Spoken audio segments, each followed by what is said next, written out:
વડોદરા શહેરમાં ચોરીની ઘટનાનો સિલસિલો યથાવત જોવા મળી રહ્યો છે।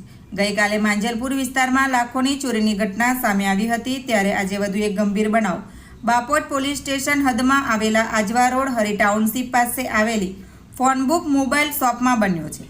પ્રાથમિક માહિતી મુજબ અજાણ્યા તસ્કરોએ રાત્રિના સમયે દુકાનમાં ઘૂસીને વિવિધ કંપનીના અંદાજિત રૂપિયા 20 થી 25 લાખની કિંમતના મોબાઈલ ફોનની ચોરી કરી ફરાર થઈ ગયા હોવાનું સામે આવ્યું છે। આ સમગ્ર ઘટનાના દ્રશ્યો દુકાનમાં લાગેલા સીસીટીવી કેમેરામાં કેદ થયા હોવાનું જાણવા મળી રહ્યું છે। પોલીસ દ્વારા સીસીટીવી ફૂટેજના આધારે આરોપીઓને ઓળખ કરી તેમની ધરપકડ માટે તપાસ હાથ ધરવામાં આવી હોવાનું માનવામાં આવે છે।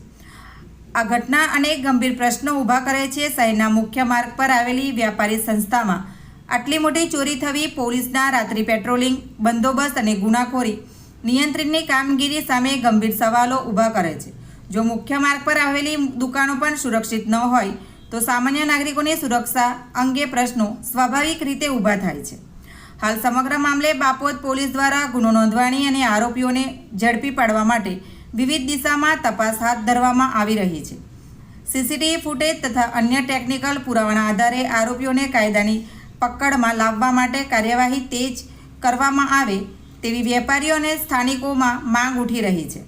જનાર્પણ ન્યૂઝ આ સમગ્ર ઘટનાક્રમ પર સતત નજર રાખી રહ્યું છે।